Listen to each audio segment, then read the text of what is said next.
നമസ്കാരം. അഫാൻ വെഞ്ഞാറമ്മൂട് അഫാൻ നമുക്കറിയാം, ഇന്നലെ അവൻ ഒരു ആത്മഹത്യാ ശ്രമം നടത്തി. അതായത് ജയിലിൽ തൂങ്ങി മരിക്കാൻ വേണ്ടിയിട്ട് ശ്രമിച്ചു. ഇപ്പോ ഹോസ്പിറ്റലിലാണ്, മെഡിക്കൽ കോളേജ് ഹോസ്പിറ്റലാണ്. ഇപ്പൊ പറയുന്നത് അനുസരിച്ച് വളരെ അതീവ ഗുരുതരാവസ്ഥയിൽ തന്നെയാണ് ഇപ്പോഴും കഴിയുന്നത്. അതായത് ഈ തൂങ്ങി മരിച്ച സമയത്ത് അവന്റെ കഴുത്തിന്റെ ഈ ഭാഗത്തുള്ള 3 എല്ലുകൾ പൊട്ടിയിട്ടുണ്ടെന്നും ഈ കഴുത്ത് ഏതാണ്ട് ഒടിഞ്ഞു തൂങ്ങിയ ഒരു അവസ്ഥയിലാണ്. കഴുത്ത് ഒരു സൈഡിലോട്ട് ഒടിഞ്ഞു തൂങ്ങിയ ഒരു അവസ്ഥയിലാണ്. ഇപ്പൊ തന്നെ ഈ ബ്രെയിനിലോട്ട് രക്തയോട്ടമില്ല എന്നുള്ളതുമാണ്. അതായത് ചുരുക്കി പറഞ്ഞു കഴിഞ്ഞാൽ ഒരു കോമാവസ്ഥയിലേക്ക് മാറി എന്നുള്ളതുമാണ്. അപ്പോഴാണ് ഞാൻ പെട്ടെന്ന് ആലോചിച്ചു, ഞാൻ ഇന്നലെ ഇവന്റെ ഈ ഒരു ആത്മഹത്യാ ശ്രമം കേട്ടപ്പോൾ ഞാൻ ഇന്നലെ ഒരു വീഡിയോ ഇട്ടിട്ടുണ്ടായിരുന്നു. അതിൽ എന്റെ ഒരു ആഗ്രഹം, ഇവൻ എങ്ങനെ ആയി തീരണം എന്നുള്ളൊരു ആഗ്രഹം ഞാൻ പറഞ്ഞിട്ടുണ്ടായിരുന്നു. കേട്ടിട്ടില്ലാത്തവർക്ക് ഞാൻ അതിവിടെ കൊടുക്കാം. അവസ്ഥയിൽ എന്ന് പറയുന്നു, എന്റെ അഭിപ്രായത്തിൽ ചാവാൻ പാടില്ല എന്നുള്ളതാണ് എന്റെ അഭിപ്രായം.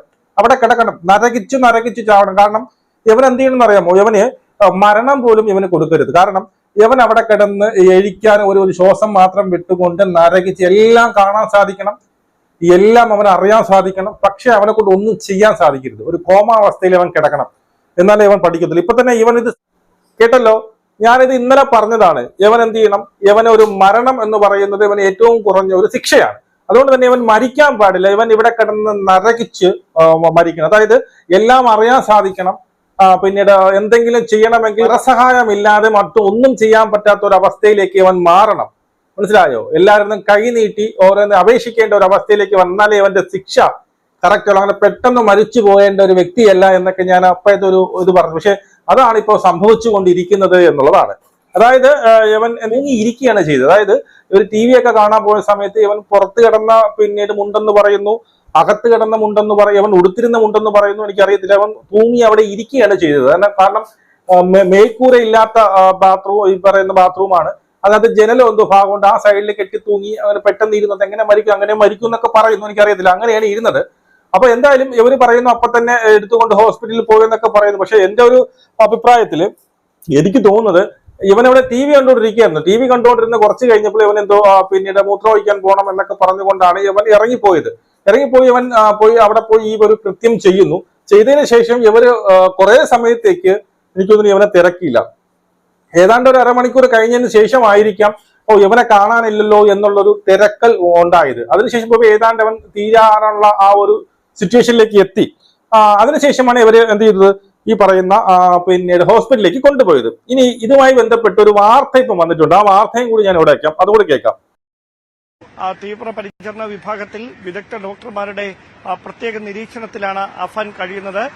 തലച്ചോറിലേക്കുള്ള രക്തയോട്ടത്തിൽ കുറവുണ്ടായിരുന്നു. അതായത് ഇന്നലെ ഈ ആത്മഹത്യക്ക് ശ്രമിച്ചതുമായി ബന്ധപ്പെട്ട് തലയിലാണ്, അതുമായി ബന്ധപ്പെട്ട് തലച്ചോറിലേക്കുള്ള ഞരമ്പുകൾക്ക് ക്ഷതമേൽക്കുന്ന സാഹചര്യം ഉണ്ടായിരുന്നു. അതാണ് സ്ഥിതി ഗുരുതരമാക്കിയത്.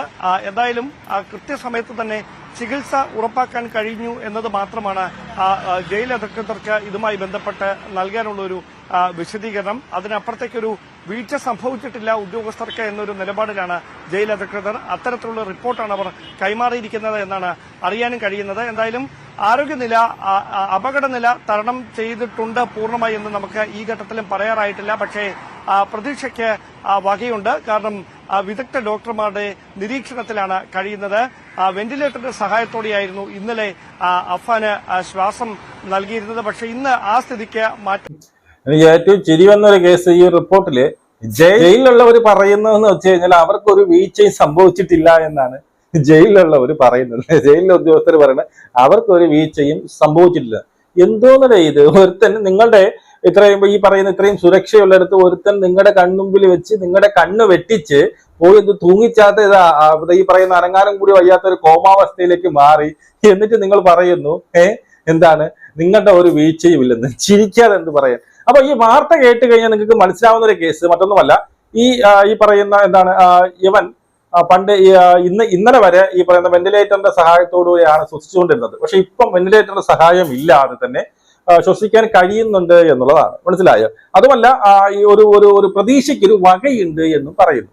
അപ്പോ അതായത് പെട്ടെന്നൊന്നും മരിച്ചു പോകില്ല. ഈ പറയുന്ന കോമാവസ്ഥയിൽ തന്നെ എന്താണ് കുറെ കാലം കിടക്കും എന്നുള്ളതാണ്. അതായത് തലയുടെ ഈ പറയുന്ന ഇത് മുറിഞ്ഞു പോയല്ലോ. അപ്പൊ തല ഒടിഞ്ഞു തൂങ്ങിയാണ് കിടക്കുന്നത്. അപ്പൊ അതുകൊണ്ട് തന്നെ കുറച്ചു കാലം എന്ത് ചെയ്യും?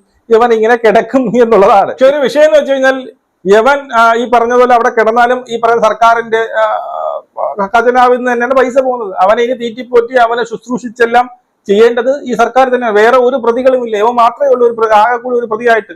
1, 2 അല്ല, 5 വരെയാണ് തീർത്തത്. മനസ്സിലായോ? അവന്റെ വാപ്പ പറയുന്നുണ്ട് അവന് കിട്ടാനുള്ളത് ദൈവനിശ്ചയം തന്നെയാണ്. അവൻ ചെയ്ത ക്രൂരതയ്ക്കുള്ള ഫലം അവന് കിട്ടി എന്നാണ് അവന്റെ വാപ്പ പറയുന്നത്. കാരണം അവന്റെ വാപ്പയ്ക്കല്ല ആരായാലും അങ്ങനെ പറയുള്ളൂ. ഒരാളും സഹിക്കില്ല. കാരണം ഇപ്പൊ അവന്റെ കുടുംബത്തിൽ നോക്കിയാൽ അവൻ അനിയനില്ല, ഇപ്പൊ അവനില്ല, ആരുമില്ല. എത്ര 5 വരെ കൊന്നു. ഇപ്പൊ ഇവനും കൂടി മരിച്ചു പോവുകയാണെങ്കിൽ മൊത്തം 6 പേരായി ഇവൻ കൊല്ലുന്നത്. അപ്പൊ ഇവൻ ഇതും കൂട്ടി 3ാമത്തെ തവണയാണ് ആത്മഹത്യക്ക് ശ്രമിക്കുന്നത് എന്നും പറയുന്നുണ്ട്. 3 തവണ ഇവൻ ആത്മഹത്യക്ക് ഈ പോലീസിന്റെ കയ്യിൽ കിട്ടിയതിനു ശേഷം ശ്രമിച്ചു. എന്നിട്ട് പോലും ഇവൻ വീണ്ടും പോയി ആത്മഹത്യ ചെയ്യാനുള്ള ഒരു സിറ്റുവേഷൻ എങ്ങനെയാണ് കിട്ടിയത്? അത് അത്രയും സുരക്ഷയുള്ള, ഇത്രയും ഈ പറയുന്ന മാവോയിസ്റ്റ് പോലുള്ളവരെ മാത്രം പാർപ്പിക്കുന്ന സെല്ലിൽ 10-15 വരെ അവിടെ കാണുള്ളൂ എന്ന് പറയുന്നു. അപ്പൊ അത്രയ്ക്ക് സുരക്ഷയുള്ള സെല്ലിൽ വരെ ഇവരെയൊക്കെ കണ്ണുവെട്ടിച്ച് ഇവന് പോയി തൂങ്ങിച്ചാവാനുള്ള ഒരു അവസ്ഥ, അല്ലെങ്കിൽ ഇങ്ങനെ ഒരു ആത്മഹത്യ ശ്രമം നടത്താൻ എങ്ങനെ കഴിഞ്ഞു എന്നുള്ളത്. എന്നിട്ടും പറയുന്നത് ജയിൽ ഡിപ്പാർട്ട്മെന്റിന്റെ ഒരു പ്രശ്നവും ഇല്ല, അവർക്കൊന്നും ഇതിലൊരു വീഴ്ച പറ്റിയിട്ടില്ല എന്നാണ് ഈ പറയുന്ന അവർ പറയുന്നത്. അപ്പൊ എന്തൊക്കെ ആയാലും നമ്മൾ ആഗ്രഹിച്ച, അല്ലെങ്കിൽ ഞാൻ ആഗ്രഹിച്ചതുപോലെ തന്നെയാണ് അഫാൻ ഇപ്പൊ സംഭവിച്ചിരിക്കുന്നത്. മറ്റൊന്നുമല്ല, എന്താണ്, ഒരു കോമാവസ്ഥയിലാണ്. ഒന്നും ചെയ്യാൻ പറ്റാതെ, എല്ലാം മനസ്സിലാകും, പറയുന്നതൊക്കെ കേൾക്കാൻ പറ്റും. ഒരു ആഹാരം കഴിക്കണമെങ്കിൽ തന്നെ ആരെങ്കിലും കോരി കൊടുക്കേണ്ട ഒരു അവസ്ഥയിലേക്ക് വരും. ഞാൻ വീണ്ടും പറയുന്നു, അവൻ ചാവരുത്. അവൻ കുറച്ചു കാലമെങ്കിലും, ഒരാഴ്ചയെങ്കിലും അങ്ങനെ കിടക്കട്ടെ, അവൻ നരയിക്കട്ടെ, അവനെല്ലാം മനസ്സിലാവണം. ഇതിപ്പോ ഓർമ്മശക്തി ഇല്ലെന്നാ പറയുന്നത്. പക്ഷെ ഞാൻ പറഞ്ഞ ഓർമ്മശക്തി വേണം, ഓർമ്മ വേണം, പറയുന്നത് എന്താണെന്ന് മനസ്സിലാവണം.